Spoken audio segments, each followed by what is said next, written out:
Taste the Daily. திமுகவை எதிர்த்தவனும் திட்டியவனும் வாழ்ந்ததாகவும் சரியாக செத்ததாகவும் சரித்திரம் இல்லை என திறனற்ற திமுகவின் RS பாரதி பேசியது சர்ச்சையை ஏற்படுத்தியுள்ளது. சென்னை மதுரவாயல் பகுதியில் திமுகவின் பொதுக்கூட்டம் நடைபெற்றது.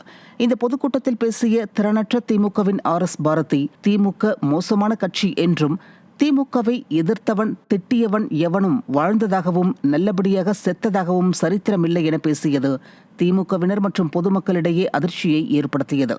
மேலும் இந்த நிகழ்ச்சியில் கலந்து கொண்ட பொதுமக்கள் நலத்திட்ட உதவிகளை வாங்குவதற்காக முண்டியடித்ததால் கூட்டத்தில் சலசலப்பு ஏற்பட்டது. திறனற்ற திமுகவின் அராஜக போக்கை எதிர்த்து கேள்வி கேட்பவர்களையும் விமர்சிப்பவர்களையும் திமுகவினர் தொடர்ந்து இதுபோல் மிரட்டி வருவதாக பொதுமக்கள் குற்றம் சாட்டியுள்ளனர்.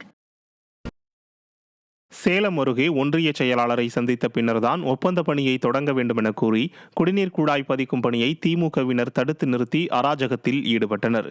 வண்ணார் குடியிருப்பு பகுதியில் வீடுகளுக்கு இணைப்பு வழங்க குடிநீர் குழாய் பதிக்கும் பணி நடைபெற்று வந்தது.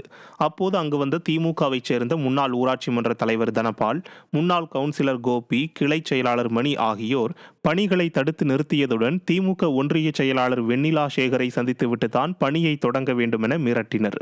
இதனால் அதிர்ச்சியடைந்த ஒப்பந்ததாரர் மணிமாறன் பணிகளை அப்படியே நிறுத்தியதுடன் இது தொடர்பாக ஒன்றிய வட்டார வளர்ச்சி அலுவலரிடம் புகார் அளித்துள்ளார்.